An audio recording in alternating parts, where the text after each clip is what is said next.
Muy buenas noches, muy buenos días, Metrópolis, con ustedes. ¿Cómo ha estado desde 1998? Gracias por estar ahí, detrás de la pantalla, también por acceder a través de los canales de YouTube, tanto de AME, Canal 47, como de Metrópolis, como de Ready para exportar, Dayana Mora Ramis, INEX. Gracias a ese equipo estupendo que durante tantos años ha estado con nosotros y naturalmente al grupo de comunicaciones López y a todo ese equipo que está ahí, don Freddy Ortiz, JM, el doctor, claro que sí. Nosotros tenemos que hacer un día una reunión de todos los veteranos que estamos aquí en AME Canal 47. Unas reparaciones muy positivas en una de las estaciones formidables del Grupo López Mix. Ahí tenemos detalles. Sabemos todo lo que pasa aquí. Bueno, y entre cumbres, noticias no muy agradables de parte del expresidente Danilo Medina, el calamar en su tinta, la premiación de la ñoñaíto y las noticias siempre interesantes, los comentarios que trae Dayana Mora Ramis. Ese es el contenido de Metrópolis, ya casi en Semana Santa. Siempre nos toca decir, ya casi terminando el año, ya casi comenzando el año, ya en Semana Santa, ya en Carnaval, ya en Madres, ya en vacaciones, ya en verano, ya en invierno y en primavera. Así que esa es la oferta que tenemos y ustedes se quedan con nosotros para conocerlas. La verdad que fue sorpresa para algunos, fue un detén los rumores para otros. Algunos sacaron sus rencores y sus dolores, pero el presidente Danilo Medina paró los rumores precisamente cuando dijo, al regresar al país el día miércoles, cuando dijo, tengo cáncer de próstata, por eso he estado fuera del país, tendré que salir de nuevo. Cuando digo que sirvió de detente a los rumores, es porque en medio de todos los vaivenes que trajo consigo la Operación Calamar, no solo se decía que el presidente había huido, algunos llegaron a decir que estaba buscando asilo en la Embajada de Brasil. Lamentable la situación del presidente de la República. Se suma a esos políticos nuestros que muy jóvenes o relativamente jóvenes han tenido inconvenientes de salud. Recordemos el caso de Jacobo Magluta Azar, quizás muchos de los muchachos que están aquí en la planta, en la emisora, en el canal, no lo recuerden, no recuerden a un político que comenzó sus acciones políticas muy joven en la chocolatera ya de Puerto Plata, claro, y luego logró ser vicepresidente de la República, y cuando el presidente Antonio Guzmán se suicidó, él se quedó como presidente, tal y como dice la ley. Jacobo Magluta fundó el Partido Revolucionario Independiente, PRI, y estuvo afectado de cáncer en el pulmón y murió, como digo, relativamente joven, 60 y pocos años. Jacinto Peinado también tuvo cáncer y el cáncer lo llevó a la muerte temprana. Del mismo modo, recordemos el doloroso caso del buen amigo Reinaldo Pared Pérez, que por las mismas complicaciones de la enfermedad sufrió una depresión y decidió no vivir más. También de Camps Jiménez tuvo cáncer y vimos el deterioro que produjo esa enfermedad. De entre el estremecimiento que provocó la noticia a lo que dicen los médicos, la situación del presidente Danilo Medina puede ser muy salvable porque según las estadísticas en la República Dominicana, el cáncer de próstata es el más frecuente entre los hombres, pero si se detecta a tiempo, tal como pasa con el cáncer de mama en las mujeres, puede tener un desenlace positivo de curación. Como siempre, y esto no debemos obviarlo porque no seríamos sinceros, y es lo que falta en este país. Ya las personas que querían la cárcel para Danilo Medina, y no solamente la cárcel, querían ver lo peor, entonces mostraron su solidaridad. Lo que decían las redes, o dicen, algunos no lo creen, otros aprovechan para manifestar sus resquemores y su crueldad, pero la mayoría de las personas se han solidarizado con este político de larga data en la República Dominicana y 2 veces presidente de la República y presidente del Partido de la Liberación Dominicana. Esperemos que la recuperación sea rápida, que pueda resistir el tratamiento y que tengamos de nuevo al presidente Danilo Medina Sánchez en su trajín político. Y a propósito de trajín político, también dicen los especialistas que este tipo de cáncer o las enfermedades en los políticos tienen que ver mucho con las tensiones, tienen que ver mucho con las emociones. No podemos sacar de la ecuación que desde que asumió la presidencia el presidente Luis Abinader o perdió el Partido de la Liberación Dominicana y el Ministerio Público Independiente comenzó a actuar, todo el entorno del presidente Medina ha estado afectado. Familia, funcionarios, hombres de confianza, miembros del partido, de las comisiones ejecutivas del Partido de la Liberación Dominicana, y naturalmente habría que ser de hierro para no sentir los efectos de este cerco familiar político que ha sufrido o que tiene, no de sufrir, que tiene el presidente Danilo Medina y a lo que expone a una persona todo eso. Claro, tiene sus culpas, qué bueno que las pague, pero ha sido desde 3 años el presidente ha estado sometido a un gran estrés, como dicen los especialistas. Y en medio de ese, como decía, del trajín, surge el proceso más esperado, el que anunciaban todos, del que conocíamos los detalles desde hace 2 años, que tampoco sabíamos cómo Donald Guerrero aguantaba, porque todos los días un medio de comunicación, cuando la Independencia le mandaba los datos, hablaba que Donald Guerrero es un desfalcador, que está comprometido, que ese expediente viene, que ese proceso viene. Y en efecto, la madrugada del domingo comenzaron los allanamientos. Sí, ya es una costumbre, dice Merlin. ¿Por qué de madrugada? Ellos alegan que es para la discreción, pero se hace, hay un detallito ahí un poquito delicado. Yo le llamo el sadismo penal, sobre todo que la Independencia va a por los funcionarios del pasado. Ninguno de los casos de esta gestión, bueno, el caso 13, pero salieron muy bien parados los funcionarios del caso 13. Pero la verdad que todas las imputaciones que hemos leído en la solicitud de medida de coerción, en este caso Calamar, son sencillamente escandalosas. Lo que uno se pregunta es, caramba, esto estaba sucediendo mientras nosotros estábamos aquí, veníamos a Metrópolis, íbamos a los otros trabajos, respirábamos, hacíamos nuestra vida cotidiana y ese grupo de personas estaba desfalcando el Estado. Eso es lo que se lee ahí. Y ninguna de esas personas vale un centavo ahora mismo. Desde hace mucho estaban siendo desacreditadas antes pero ahora con esas imputaciones, la verdad que tú dices, bueno, son unos truanes, pero hay que probarlo. Pero ya en el país ha cambiado el concepto jurídico.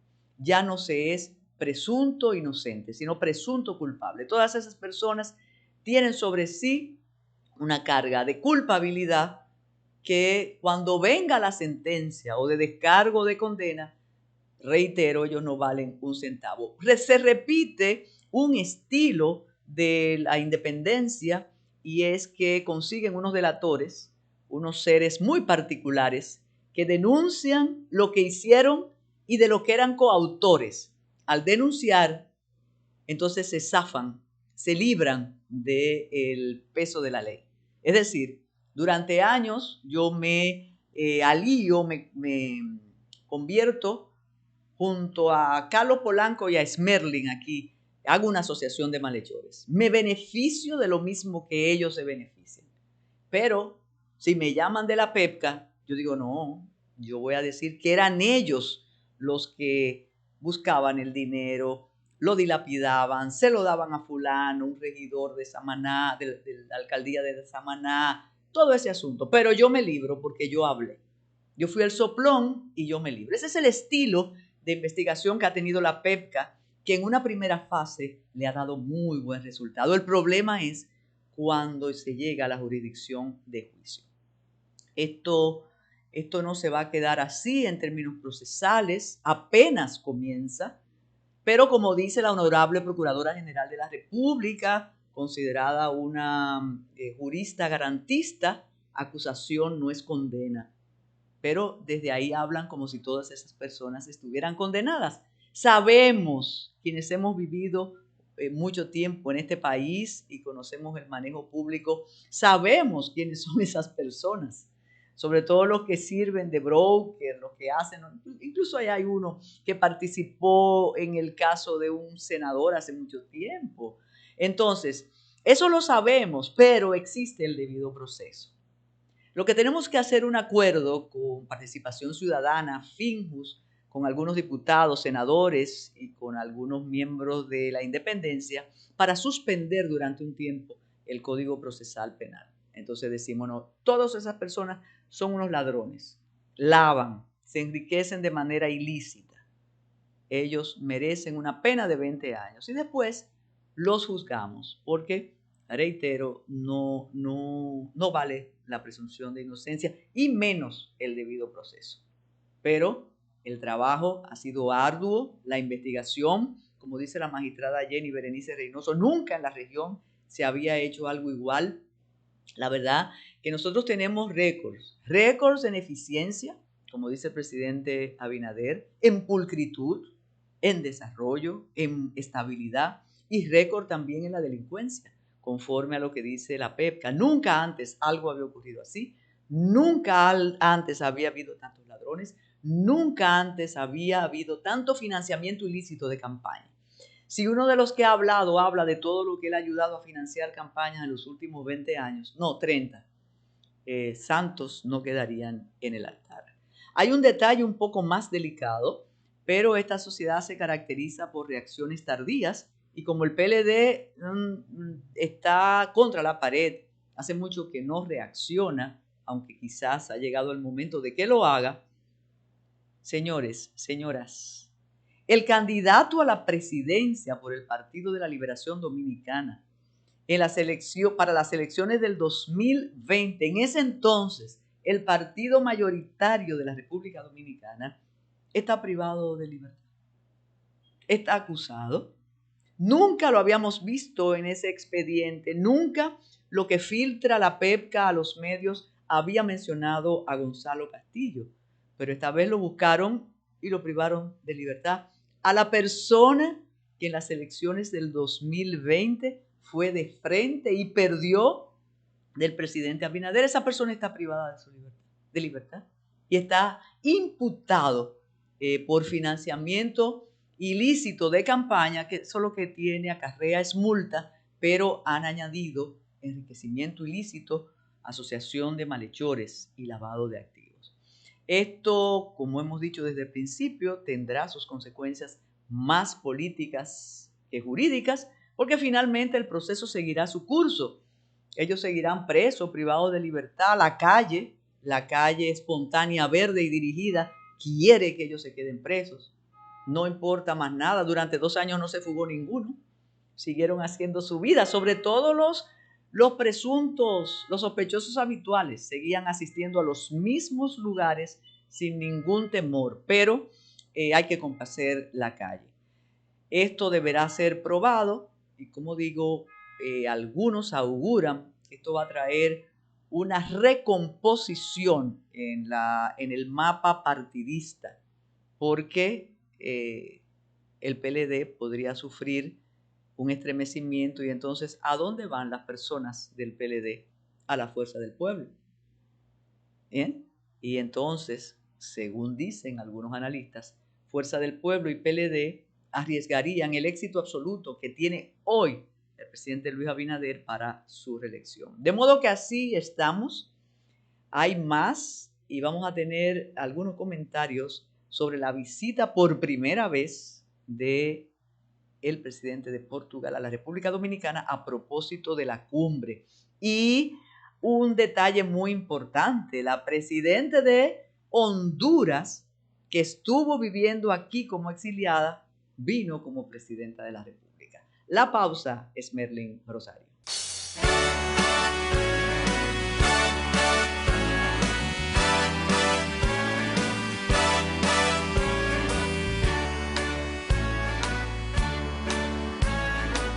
Y hay un aspecto de la Operación Calamar que es importante destacar, aparte de lo que dijimos en relación al apresamiento de Gonzalo Castillo, no como ministro de Obras Públicas, ni como con un caso que también se aireaba en los medios, sino en su condición de ex candidato, no, de candidato a la presidencia de la República. Él fue el candidato del PLD. Hay un detalle importante y recuerden que cuando hablábamos de los rumores sobre la enfermedad del presidente Medina, lo que decían que era una excusa para escapar de la mano de la ley que lo perseguía. Él aún no está citado, nunca lo han citado. Los medios sí, los medios lo han condenado, lo han absuelto, lo han vuelto a condenar. Pero hay un detalle importante. Nosotros hemos dicho que tenemos un momento histórico en la República Dominicana. Tenemos en acción, en actividad por primera vez, a el presidente, un expresidente, Danilo Medina Sánchez, otro expresidente, Leonel Fernández Reina, otro expresidente, Hipólito Mejía. Eso es un privilegio en cualquier democracia, tener activos a expresidentes de la República en democracia. Ninguno tiene el San Benito de dictador. Incluso en otras culturas se consulta a esos expresidentes en momentos difíciles por la experiencia que tienen cada uno. Pues mire, el presidente Mejía, cuando el país ardió después de los allanamientos de madrugada para buscar pruebas en las casas de estos señores, con el ingrediente que siempre voy a mencionar, el detallito de la humillación, que eso vale muchísimo. Cuando la pasión incide desde la autoridad, el resultado no va a ser muy bueno, pero la ofensa sí.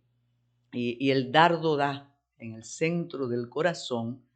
Pues después de aquel vaivén y de aquella alegría de muchos, sobre todo los puros, esos que criticaban las pensiones y en su casa hay muchas, como le pasó a este periodista de los puros, que ahora nos hemos enterado, bueno, pero eso es otra cosa, sí, don Pedro Pérez. Pues unas declaraciones sorprendentes fueron las declaraciones del presidente Hipólito Mejía. El presidente Hipólito Mejía dijo quizás lo que dice la parte sensata del país. Si los juzgan y son culpables, que los condenen. Pero desde antes no podemos condenarlo porque entonces nos exponemos que a nosotros nos ocurra lo mismo. Y sobre todo cuando notamos que el fiel de la balanza de la independencia solo se está inclinando para un lado. Sí, pero ellos tienen, cuando se tiene tanto apoyo, cuando se tiene sacerdotes, Estados Unidos, grupos mediáticos, alianza, presidente del Senado, todo, el asunto marcha bien. Entonces hasta ahora, como se presume que son 8 años, quizás haya tiempo para procesar algunas de los casos que ahora se mencionan. Pues el presidente Hipólito Mejía dijo que a él no le gustaban las retaliaciones y además confesó cuánto él había sufrido. Ustedes recuerdan aquella vez que un senador de la República le imputó al presidente Hipólito Mejía una connivencia con el cártel de Sinaloa. Y el presidente Mejía no permitió que eso se resolviera con esto de los abrazos. Dese un abrazo y no importa, no. Él llegó hasta las últimas consecuencias. Y él dice algo que llamó la atención sobre todo a los que quieren venganza dentro de su propio partido. Y algunos hasta se atreven a decir que eso marca un cisma porque parece que hay una parte del PRM y de la administración pública que está disfrutando todo esto de la independencia. Así que vamos a compartir con ustedes las declaraciones del presidente Hipólito Mejía. En ese momento no sabemos si después le dicen, mira muchachos, ¿por qué dijiste eso? Eso no nos conviene. Pero ahí Esmerlin Rosario la tiene preparada y después regresamos acá. Mira, yo tengo un trauma tan grande con la justicia, producto de lo, ustedes saben, bueno, esto lo saben. Yo duré 5 años jugando a Cucaramácara. Y cada vez que yo veo vaina de esta, a mí me luce, a mí eso no me gusta.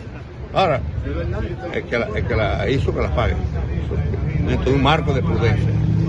¿Cree en la justicia dominicana entonces? ¿Cómo va a creer si me trancaron 5 años y 7 meses? Pero la oposición lo cataloga como una persecución política. ¿Tú sabes sobre eso? Pues eso dijo el presidente Mejía. Y volviendo al éxito de la cumbre, nosotros tenemos esa fama de ser buenos anfitriones y en realidad lo somos y atendimos muy bien a todos los jefes de Estado, a los que vinieron, a los que si no vinieron ellos directamente enviaron sus representantes y los acuerdos, las firmas de tratados, de convenios, de acuerdos más bien estuvieron a la orden del día. Ojalá se realicen, pero como decía en el segmento anterior, 2 visitas fueron particularmente especiales. La de la presidenta de Honduras, que hizo vida aquí en la República Dominicana después que fueron sacados del poder su esposo Zelaya y ella. Y aquí se pasaron mucho tiempo, lograron amistades imperecederas. Lo sé porque tengo amigos que los atendieron muy bien aquí y ellos resultaron absolutamente condescendientes y agradecidos con esas atenciones. Un caso, y ustedes recordarán después porque ha sido un buen amigo de Metrópolis, el amigo Federico Duval, fue una especie de hermano de esas personas y muchos círculos de tertulia, de políticos, de intelectuales, acogieron tanto al presidente Zelaya como a la presidenta, hoy presidenta, Xiomara, y a su hija.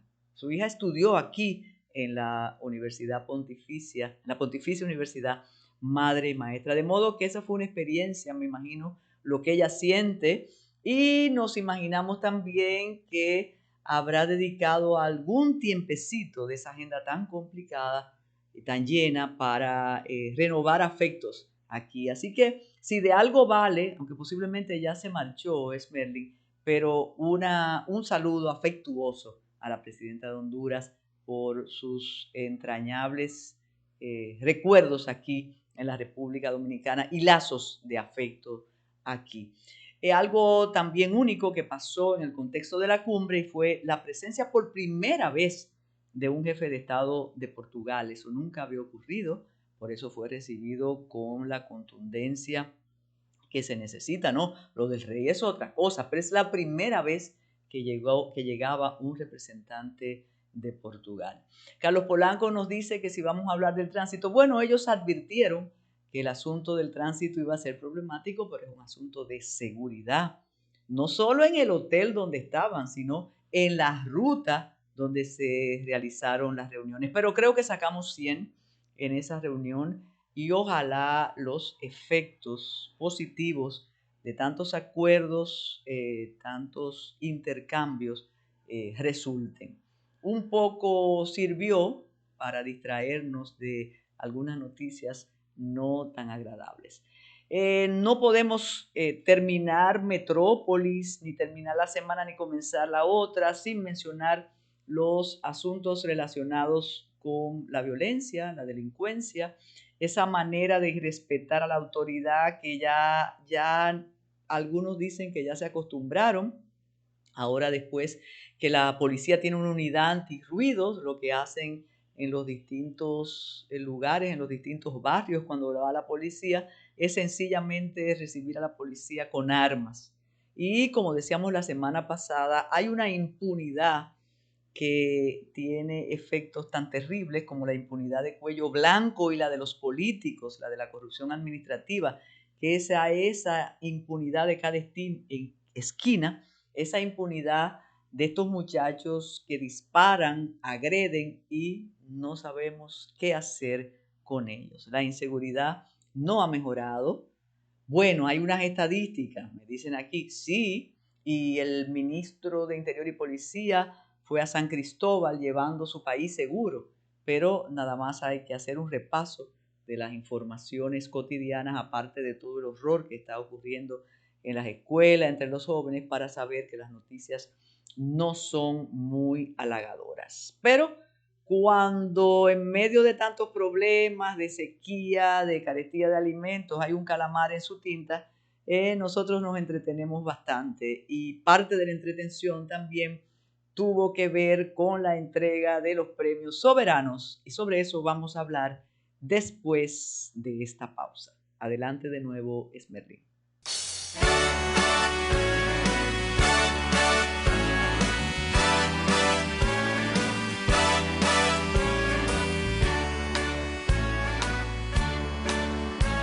Y nosotros como país, como cultura, siempre tenemos tiempo casi bíblico, tiempo para reír, tiempo para llorar, tiempo para disfrutar, tiempo para tratar de continuar con la carga de la vida o las satisfacciones de la vida.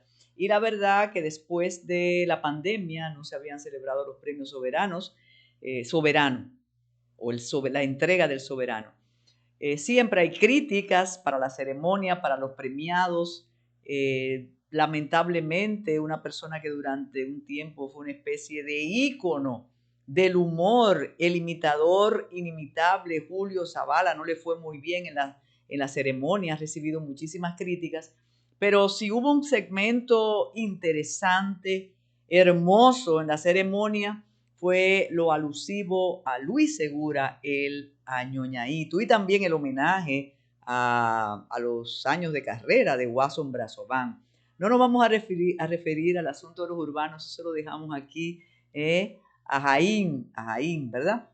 Pero ese segmento de reconocimiento a Luis Segura, el Añoñaíto, fue realmente muy hermoso. Una consagración de que la bachata, patrimonio musical de la humanidad y género por excelencia de la República Dominicana, fue reconocida en la persona de su más fiel exponente, como lo bautizó Anthony Ríos, el papá de la bachata, el Añoñaíto, Luis Segura. Ahí tenemos parte de ese segmento también logrado, las palabras de Luis Segura, y no creo que exista, aquí estos muchachos son muy jóvenes, don Juan, es verdad, pero no creo que exista un dominicano, una dominicana de más de 40 años que no haya escuchado alguna vez y no haya disfrutado una de las bachatas de Luis Segura. De verdad, un ícono musical de la música popular en la República Dominicana. Eso sirvió de mucho. Reitero, hubo críticas a la extensión de la ceremonia, a muchas de las premiaciones, a la calidad de sonido, ya lo dije, lo de Zavala, pero si algo salvable queda, con todo el cariño, es el segmento dedicado al ganador del soberano esa noche, que fue el papá de la bachata. También un reconocimiento naturalmente a Alicia Ortega, lo que pasa que Alicia es muy joven, no sabíamos que iba a recibir, a Alicia le queda toda la vida todavía por demostrar su calidad, su entrega, su compromiso con este país.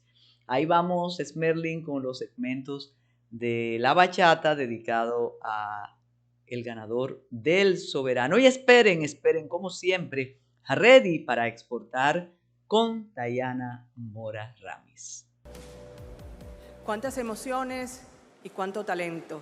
Y a propósito de talento y de trayectoria, el Gran Soberano 2021 es para Luis Segura.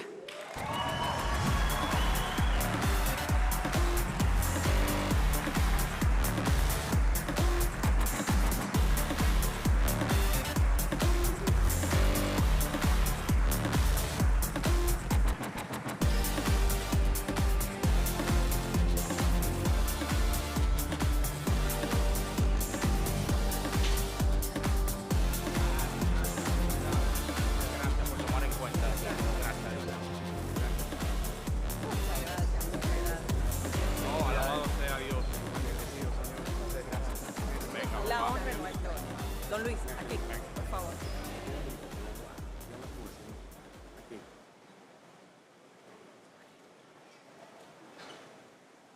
Gracias Dios, Dios mío, te doy gracias. Gracias al pueblo que dijo, ese soberano es tuyo, te lo merece. Gracias a toda la gente que me quiere y me sigue queriendo. Gracias a la cervecería Croarte. Le dedico este soberano a mi querida esposa, que tiene 500 años. Y a todos mis hijos, a Wandro, a Edward, a José Luis, a todos, le dedico esto. Y que viva la bachata. Mátame, mi amor, si no eres conforme. A ti yo te lo di todo. ¿Qué más quieres tú de mí? Quiera Dios que encuentre un hombre en tu vida que te dé todo el cariño que quizás yo no te di.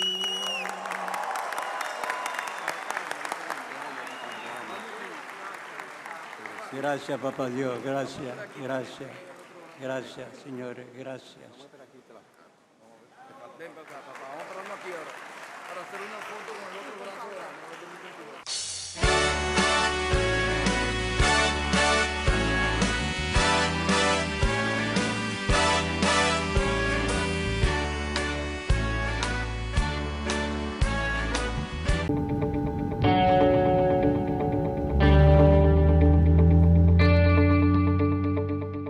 Muy buenas amigos de Ready para Exportar. Hemos tratado en programas anteriores el tema del sargazo, que no solamente afecta nuestras playas, sino que es como una epidemia que ha atacado a todo el Caribe. Tenemos aquí una voz autorizada para hablar de eso, Andrés Bisonó, SOS Carbón, una institución que está tratando de buscar con la última tecnología, buscar solución a este problema. Bienvenido, Andrés. Cuéntanos, ¿qué es SOS Carbón? ¿Qué tiene que ver con MIT? ¿Cómo llega aquí a la República Dominicana? Buen día, mil gracias antes que nada por tenerme. Para mí un placer compartir sobre nuestra historia y nuestro trabajo que venimos realizando no solamente en República Dominicana, pero también con esfuerzos en todo el Caribe. Y con eso dicho, pues a tu pregunta, ¿quién es SOS Carbon? Nosotros somos una organización que nace en el MIT en el 2018 con la misión de no solamente dar una solución costo eficiente a la problemática, como bien mencionaste, del sargazo, crisis ambiental, pero también transformarla en cadenas de valor. ¿Cómo transformarla? Generando empleos, luego utilizando ese desecho para productos de valor agregado y por ahí desarrollando nuevas industrias y así sucesivamente, realmente buscando cómo transformar de nuevo, insisto, este problema en beneficios para todos los actores. SOS Carbon inició, como mencioné, nuestra investigación en el 2018 y luego de lograr la validación de nuestras tecnologías, sistemas, pues entramos en operación en el 2020. Bueno, empecemos por el principio. ¿Por qué el sargazo es un problema y qué tiene de características que lo hace tan susceptible de innovación en diferentes áreas? ¿Qué tiene eso que ahora vemos que es simplemente algo que nos nubla nuestro horizonte maravilloso de nuestras playas y que huele mal? ¿Cuáles son esas características y por qué tiene todo ese potencial para usar? Efectivamente, ahí por lo que describe no es solamente bueno, pero también tiene sus challenges, retos. Esos retos, algunos de ellos son de que se debe recolectar en mar porque al llegar a la costa, pues queda estancado no solamente pues perjudica a las playas y nos limita en su uso, pero también pues cuando se pudre se mezcla con el mar, con el agua, con la arena y ya no tiene uso. No tiene uso, pero también es mucho más difícil, si casi imposible, de sacarlo, de retirarlo. Entonces, por eso también lo crítico de entender que se debe sacar antes, aun cuando esté en el mar, antes de que se pudra, para tanto poder darle una solución efectiva al problema, a la llegada, a esa invasión, pero también, segundo, para poder usarlo como materia prima. Y ahí es donde está la clave de nuestros sistemas de recolección en mar.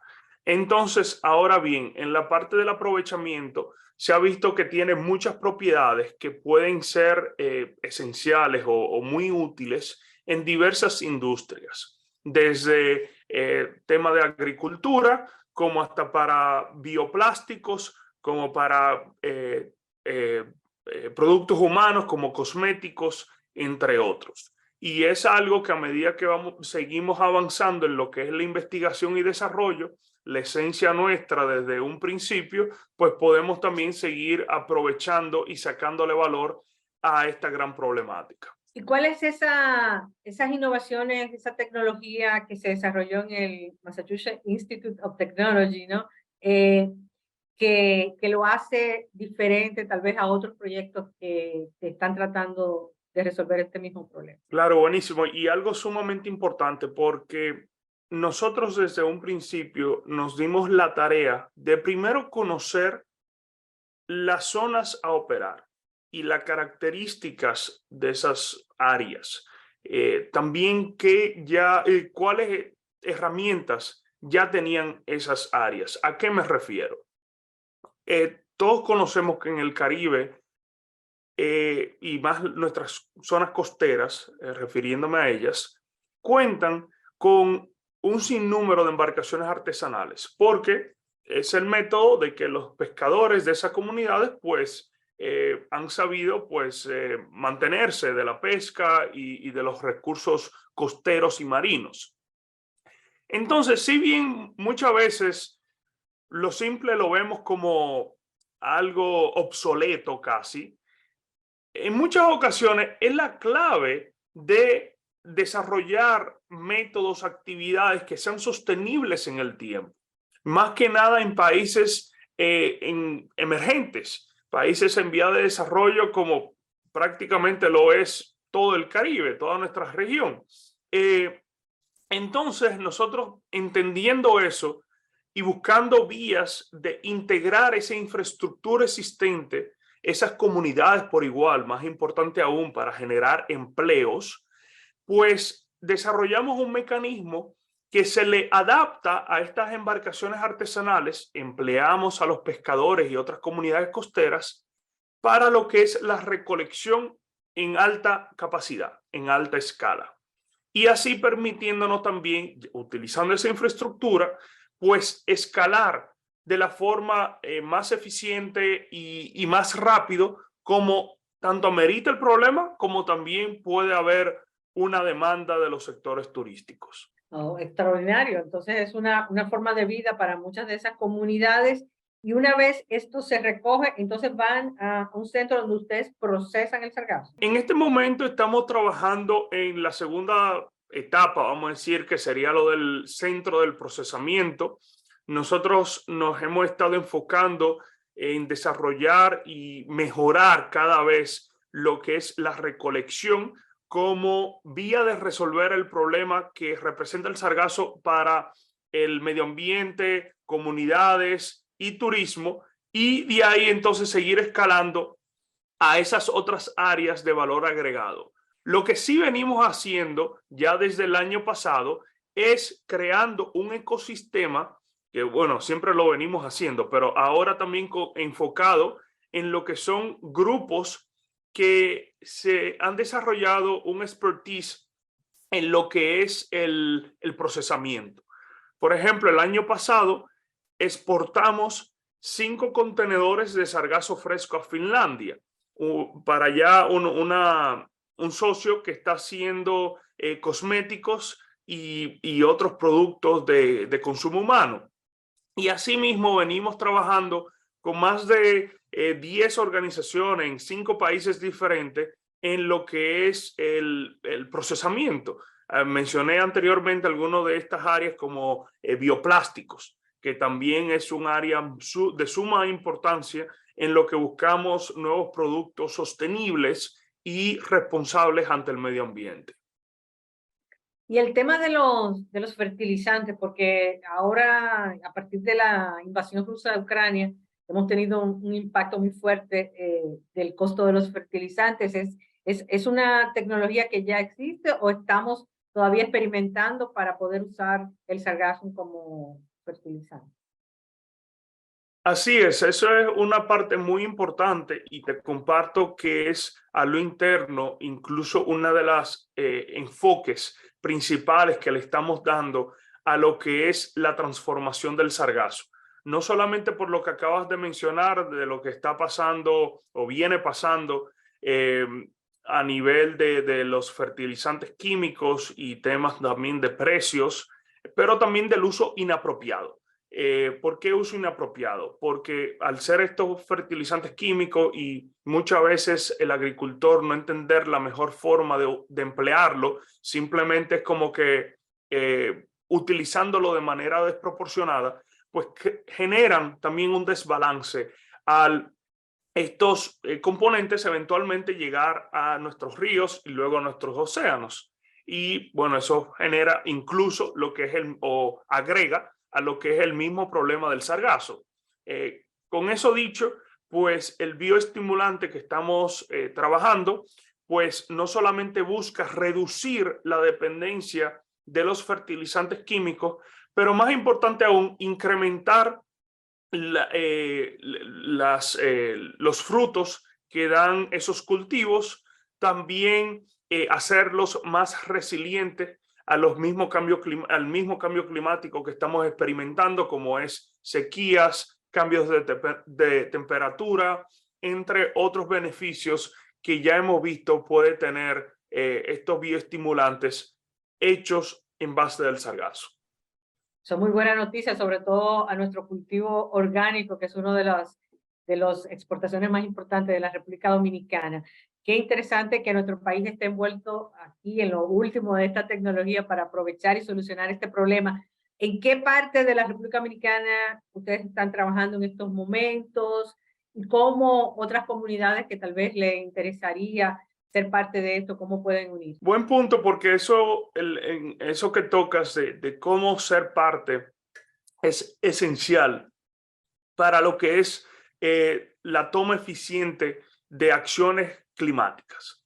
Y cada ente tiene un rol que tomar. Hasta el usuario que con un simple clic en las redes sociales ya hemos visto el poder que tienen en transmitir y apoyarnos en escalar nuestro mensaje, nuestro llamado a la acción y, más importante, a la integración de todos los actores.